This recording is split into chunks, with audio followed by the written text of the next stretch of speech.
Mi querida Nancy, y otro de los temas que me gustaría abordar, si me permites, no te quiero mantener largo y tendido aquí porque sé que andas sufriendo con tu voz, con tu garganta, pero ustedes en la revista Contralínea, nosotros hemos hecho eco de eso, también desde aquí hemos puesto el dedo en la llaga en la medida de nuestras posibilidades, han destapado el fenómeno de las puertas giratorias, ¿no? Iberdrola en el caso de Felipe Calderón, ya hemos exhibido los negocios de Fox, los negocios de Cedillo, y bueno, hay que hablar de estos del INE, que de alguna u otra manera este negocito que están armando estos personajes encabezados por Edmundo Jacobo, el que fuera secretario ejecutivo del INE, pues es una puerta giratoria.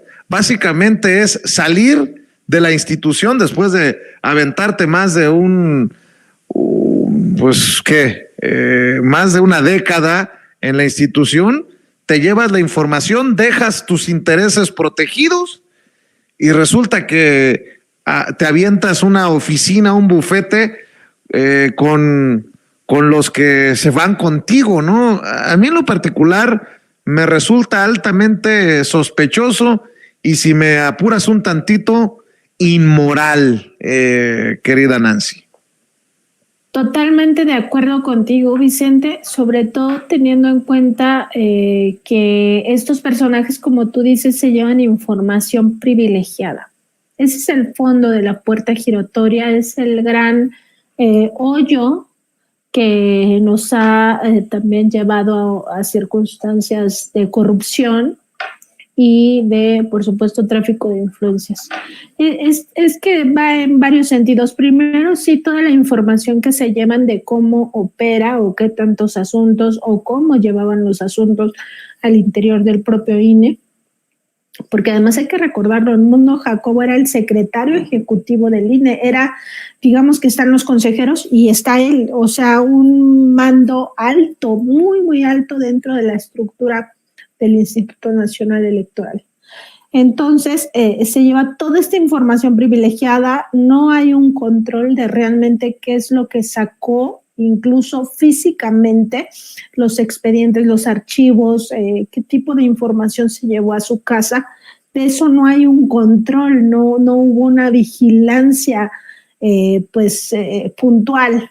Y muchos sabemos que salen los funcionarios cargando, si bien no maletas físicas, pues sí varias USBs o discos duros cargados de información, eso por una parte. Pero incluso si no se hubiera llevado nada, lo lleva en su cabeza, Vicente, o sea, porque lo vio, porque fue testigo directo, porque él participó de las decisiones. Entonces eso es llevarse información privilegiada, incluso si no te llevaste un solo papel en tu portafolios. Eso por una parte, y por otra, como bien dices, las redes que deja dentro, porque la institución, o sea, no es que llega Guadalupe Tadei a la presidencia del INE y entonces puede limpiar todo, ¿no? O sea, ya se me van desde ahorita todos los funcionarios que estaban con Lorenzo Córdoba. Por supuesto que no, esa institución tiene que seguir operando, y para que siga operando tiene que continuar con una estructura de servidores públicos que no se van, generalmente se van mandos medios y mandos altos. Pero queda toda una estructura con contactos que aprovechan estos ex servidores públicos que luego se convierten en gestores o, en este caso, pues en un despacho de abogados para litigar temas electorales. Entonces, sí, por supuesto que es un tema inmoral a todas luces, debería ser un tema ilegal. Esto ya no debe de permitirlo las leyes, pero ¿por qué acaba no siendo? O quizás sí lo sea, pero en este caso pareciera que no lo es. ¿Por qué acaba no siendo un tema ilegal? Pues porque las leyes las hacían a su modo. Y esto pues todavía permanece. El Poder Judicial sigue fallando en contra del Legislativo, que ya estamos en lo más ridículo del Poder Judicial Federal con la Suprema Corte diciendo que ahora el legislativo no tiene que legislar, ¿no? O sea, ya el ridículo total. Pero más allá de eso es porque tenían todo un andamiaje legal, y este personaje, Edmundo Jacobo, lo sabe, que les permite justo eso, o sea, tener esa puerta giratoria donde lo único que van a hacer es traficar influencias. Este despacho no es diferente a los despachos que constituían en el pasado o que tienen todavía litigantes que en el día eran legisladores, como Diego Fernández de Ceballos, y en la tarde eran litigantes contra el Estado mexicano. No tiene ninguna diferencia eso. Y muy probablemente con la ayuda de gente que se queda adentro, pero no solo adentro del INE, porque ¿cuál era la función del Instituto Nacional Electoral?